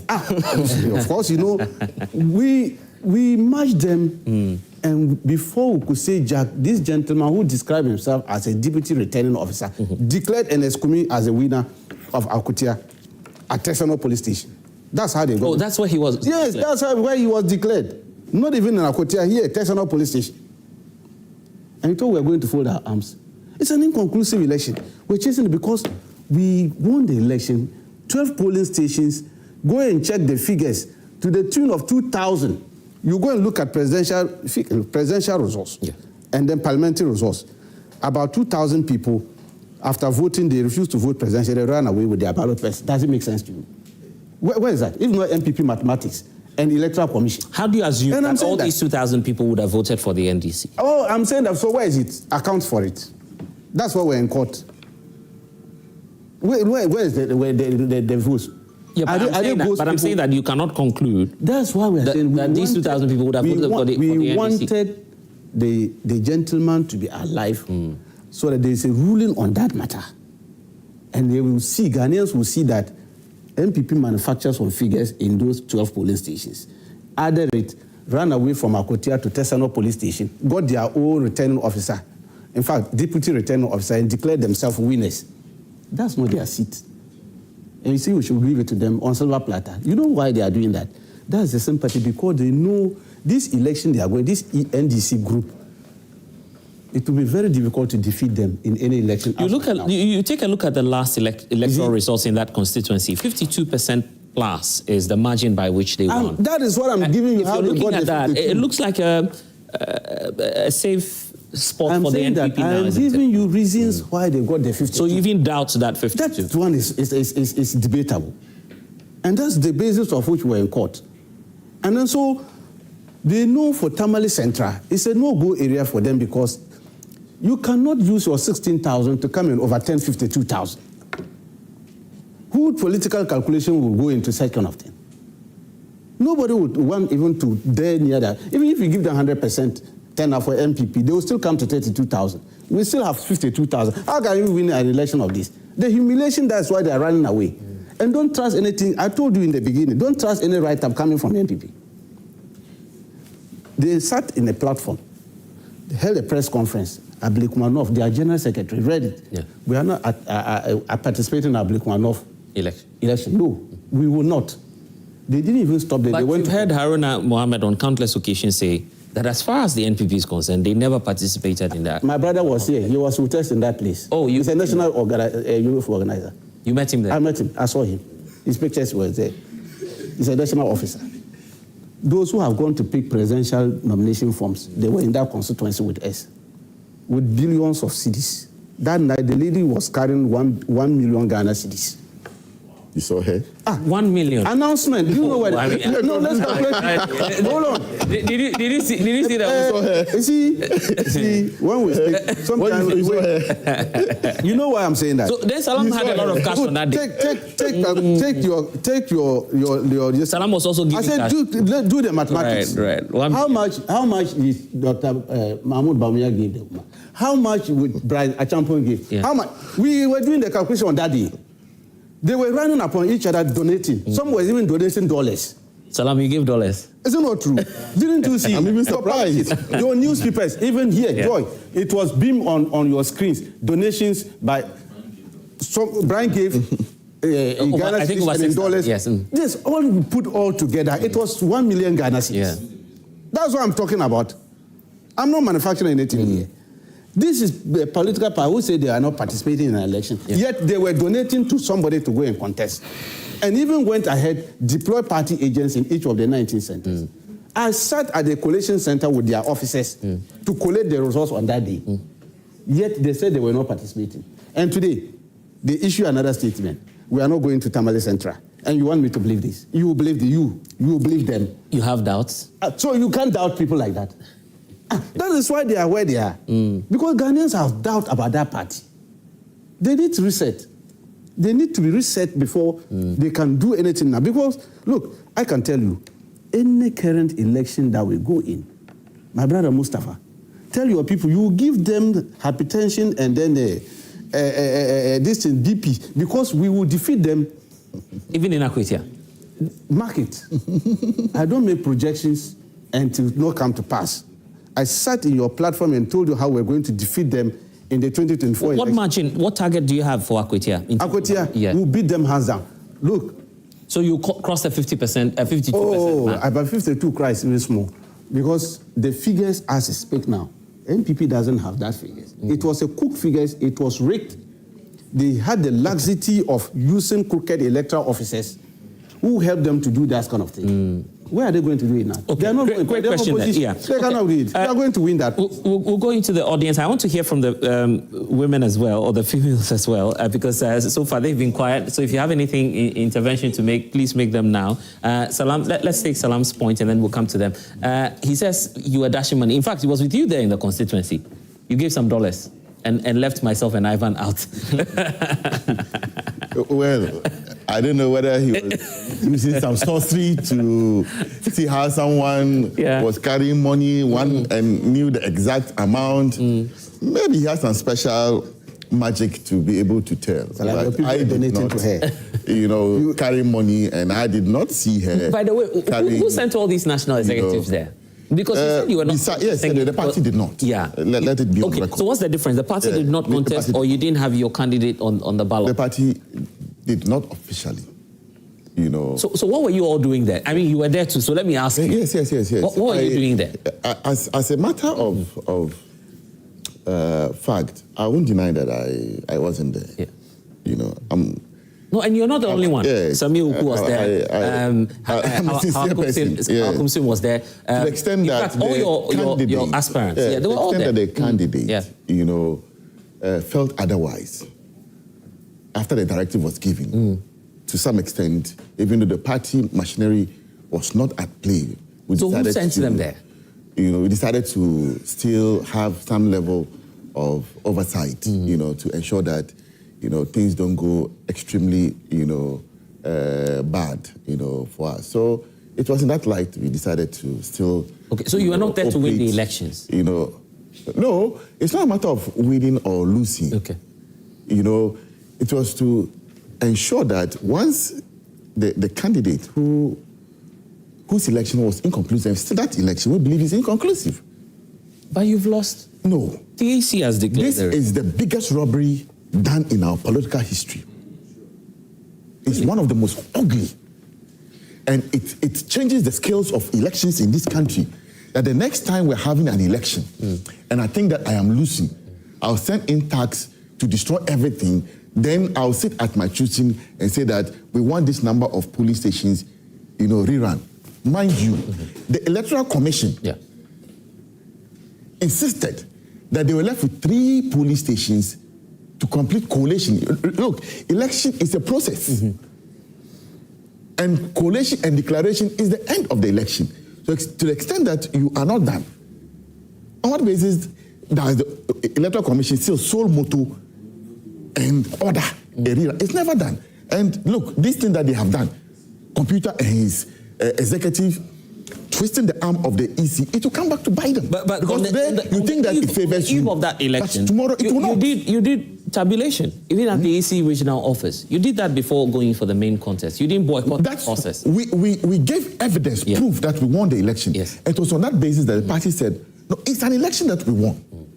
Why are you asking us to go and ask God? You participated in that. God decided to embarrass them.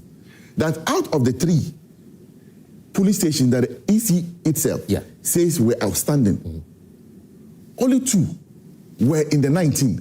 When did they collect the 1? Which one? There were 3. Yeah. 1 was collated already. As they, later on came to, give. Because you had reconciled the differences. No, we have not. On the eve of the election. The EC did not communicate that to us.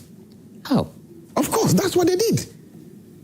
It's only the EC who can tell how they collated the 1 that we all don't know and left the 2 to add to the 19 that were rerun.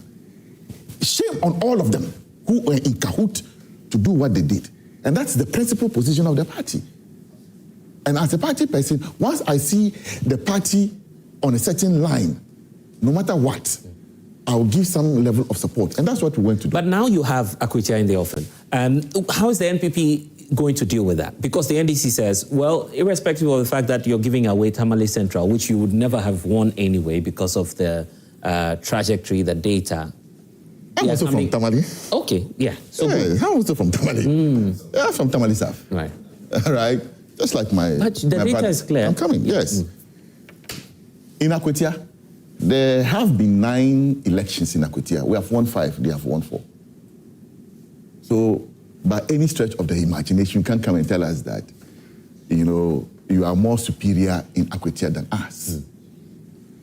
May his soul rest in peace. And let's won that election free and fair. We all know the dynamics in the Akwatia constituency. And some of the things that we even went through internally, as far as our internal organization was concerned, which have even won by a bigger margin. Not the 52. He says over 2,000, is it 20,000? 2,000 difference. Yes. He says if you look at the presidential results, the dynamics, it's something fishy. There is no force anywhere that, if I come and vote for a parliamentary candidate, I should go and vote But it's not strange that over 2,000 I'm coming, or I should go and vote presidential. By all means, I should vote for parliamentary. People have... But Salam, is it not strange that... No, in 2020, we lost about 14 seats in the central region, but we won all in the presidential. That's the choice of the people.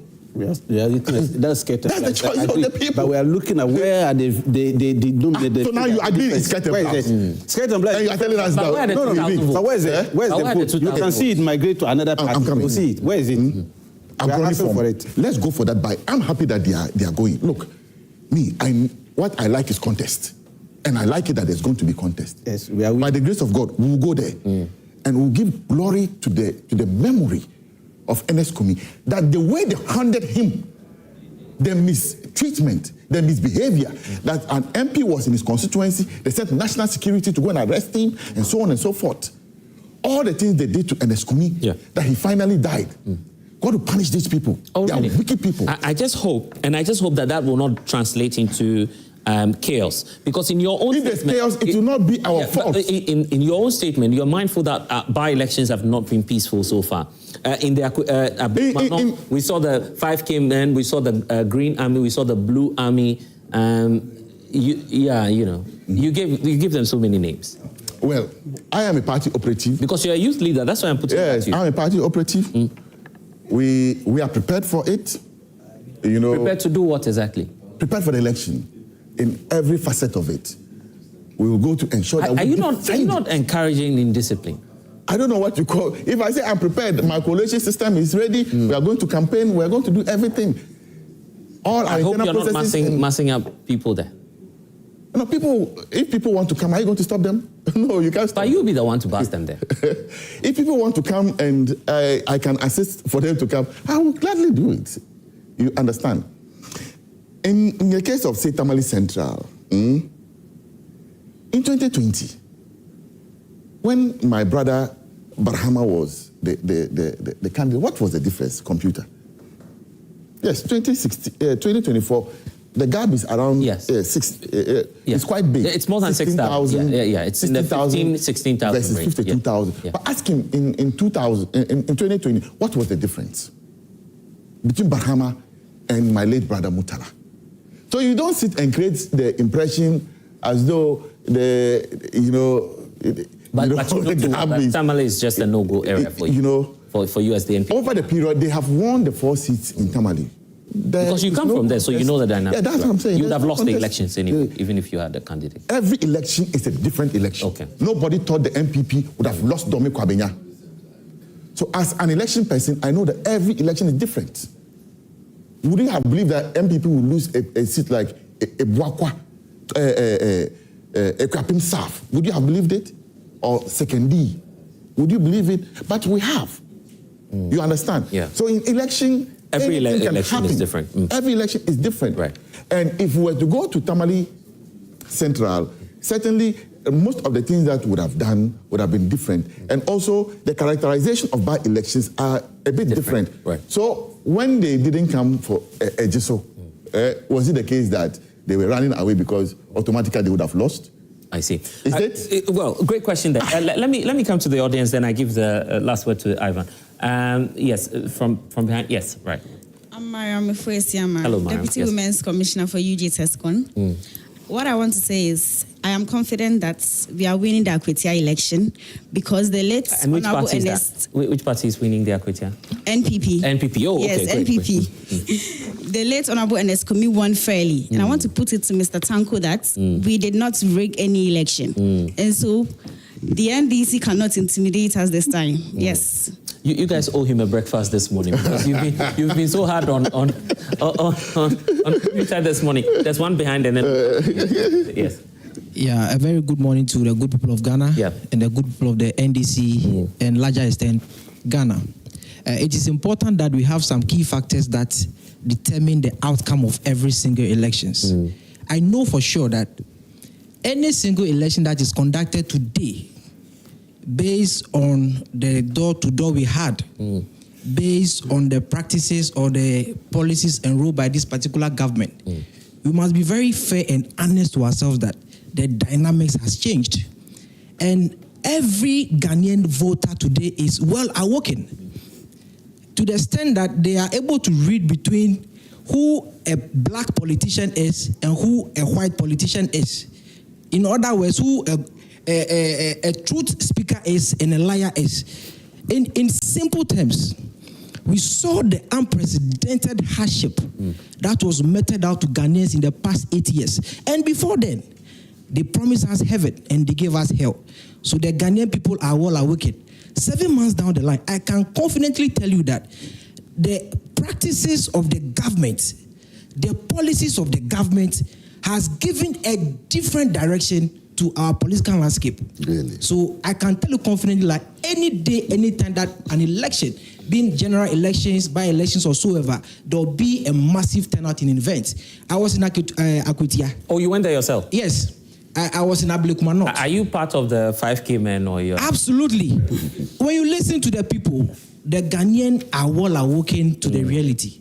So no matter the level of elections, whether by elections, soever, the NDC is going to win every single elections. And this is backed by science and data. Okay, thank you. Briefly, yes, so I give the... All right, so I was in Ablikuma. Someone slapped me. I was there. Oh, you were assaulted? Yes, someone slapped me, but... I hope the person doesn't belong to the NDC, is it? NDC person. Yes, NDC person. Are you sure this is not... Oh, yeah, it's true. Okay, it's true. It's true. So when it comes to elections, right now, the NDC people, they have a different way of winning elections. Their surest way of winning election is to bring macho men to the grounds to come and beat you. So when they see that this, let's say your polling station, this police station is your stronghold, they will just come there and destroy the grounds. Then they will go and focus on their polling station. At the end of the day, everyone is afraid of where there is chaos and all that. So I'll just stay in my house. I won't go out and vote. So you see that polling station, the turnout will be low. You understand? Because a whole former minister have been kicked, beaten and all that. At the end of the day, me as a young guy, what am I going to do? But your other colleague is talking about data. So I'm coming. Because we don't have time, I'm coming. So when you take a look at Akuapem South like this, no one had any idea about MPP losing that seat. Yeah. So when we go to Tamale, I can tell you that we are just MPP. We respect the dead. You understand? So we are giving him that respect. Right. Not that we are afraid to lose that seat. We can win that seat on any day. Let me give 30 seconds to the gentleman behind. Then uninterrupted, Ivan, you have your take. So I think in Akwatia, MPP have been very, very strategic over there because even our choice of selecting our parliamentary candidate, we went there, we judged with the people, we asked them who they think will represent them fairly, and then we chose Honorable Solomon Asumedu as compared to the NDC where they have to betray each other.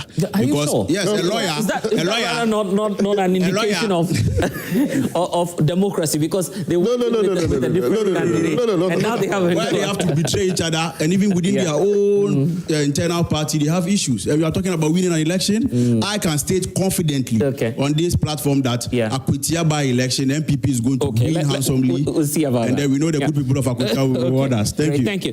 Just to remind you that Prime Sports Extra will come off at 9 o'clock. So, Ivan, let me hear you, and then maybe we'll call it a day. Your thoughts on this election? Do you feel that, the two political parties should just concede? I give you Tamale Central, and then you also take Akwatia, and that's the end of it. We don't even have to do a contest anymore. No. I think democracy has no room for such compromises. I think the people should be given the opportunity to decide who leads them. I think if you're looking at Akwatia, it's not a safe seat for any of the political parties. This is a seat that has been alternating between the two political parties in recent times. So it is not a particular place one can say, this is a safe seat for me. That is what is going to bring the contest in this whole election. And for me, I am worried about the recent characterization, that is the violence that is taken over by elections in this country. In recent times, we saw what happened at Ayawaso West Wagon, and then the general elections, 2020 and then 2024, and what happened at Ablekuma. That was very embarrassing because where we've come as a country, our journey into a democracy for over 30-something years, the last thing anyone expect was that kind of barbaric act we saw on TV. And we had a situation where the security were just standing idle, where macho men take over the center stage, do their thing. For me, I think it was quite embarrassing, and I've called on the IGP. Fortunately for us, the very individuals who were in the videos were all over, and identifying them. I think we even saw their... Yes, identifying such an individual and then prosecuting them was very easy. We need to send a strong message to people out there that violence and some of these acts of vigilantism have no space in our politics. We should give the people of this country the opportunity to decide who leads them, because like my brother rightly said, average Ghanaian is highly enlightened. People are privy to the economic realities they live on a daily basis. So some of these political antics saying this, saying that, at the end of the day, the person will premise the decision on the state of affair in which the person finds himself in the prevailing economic circumstances and the situation. And I think we must respect that. But this act of vigilantism where macho men are smuggled to a place and then at the end of the day, policemen will have to beg the metro men to stop what they are doing. It was quite funny and very embarrassing. For me, Akwatia, we are going to see a contest, but the challenge is that the violence that characterized this whole election that we saw in the past should not happen. The police and any other institutions that are responsible for some of these things should be up and doing and make sure they control the situation. There's a concern about the youth and how we deploy them in elections. Do you feel that political parties should check that? The kind of comments how they, I don't want to use the word inside the youth, but rally their base, their youth base, to come out for them during elections. Don't you feel communication around it should be handled better? Yeah, because if you're online and you're a youth leader and you say, oh, there's a challenge at this polling station, I want 500 of you to be there, or I want 20,000 of you to be there. Yes, such messages very often come with violent connotation, because once you are being deployed to go and do what? You understand? So I think communication in that particular fashion should also be measured in a way that we don't replay the situation we've seen in the past, because violence is one thing everybody is watching out for, because Akwatia, we've all know what is at stake. The MPP and the NDC, nobody is willing to let go that particular seat. And I'm sure they will do everything possible to win that particular seat. That is why the security mercenaries should come to play and ensure they provide security proper, just to ensure that the people of Akwatia will be given that particular opportunity to decide who leads them. It's quite unfortunate the gentleman died, but life must continue. But Tamale Central, MPP boycotting, yes, I respect that particular decision, but I disagree with them, because, you see, emotions have nothing to do with politics. And I think if you read a letter that was issued, I see some undertones of emotions rather than premising this whole decision on something that is scientific. Because when the NDC boycotted Ajuso, the reason that were assigned was that it was close to the main election. So the resources that were going to use to engage in that particular election will be reserved for the main election. And it paid out. I don't know, they're about to say the circumstances of the person's death, blah, blah, blah. You see, aside those within the party, there are people out there who are also watching the party. This is a party that has lost elections. When you lose the election, you lose connection with the people. People want to see how you rebuild yourself and come back. And people will be worried when you begin to take some of these decisions. So, in as much as I respect, I disagree with the decision of boycotting this particular election. Yes, because the Constitution set 3 perimeters for by-elections, or for election itself. Death is one of them, resignation is one, and then your expiration of your tenure, you understand? Yeah, it doesn't matter how the person died. I think, and we don't always go into election to win or not to win. Sometimes the other aspect is research. You've lost power, you go and test the water to see your credibility. You understand? So, and it also be good for research and other stuff. Right. Anyway, this is why we're calling it Prime Insight. It's just the first of it, and I'm grateful to Rashid Tanko Computer, Deputy Director of Elections. I believe now you'd be acting as the Director, so it's in place also when I call you a Director. Grateful for your time. He represents the National Democratic Congress. Then we have Mustafa Salam, a National Organizer of the New Patriotic... National Youth Organizer. National Youth Organizer. I have a boss. Maybe you would be moving to the top. I'm just promoting you. Sure.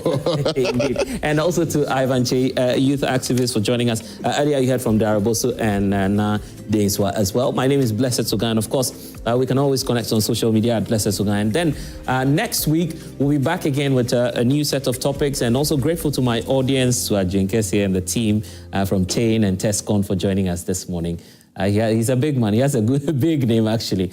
But we'll see you all again next week. Thanks for watching. Next is Prime Sports Extra. Please stay with us. We'll be...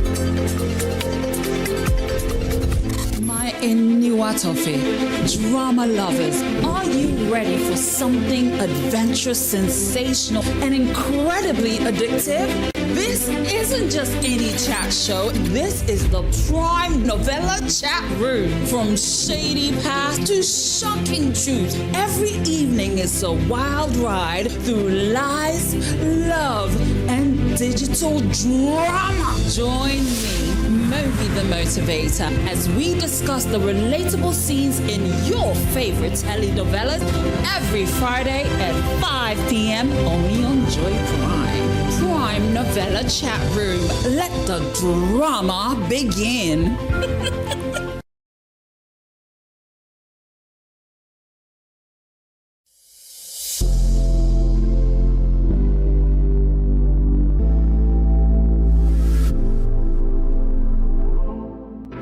Welcome to a new dispensation where the sting of a strike, the stroke of a spike, and the caress of a punch meets the squeeze of a rim, and the pressure never stops. This is Sports Zone.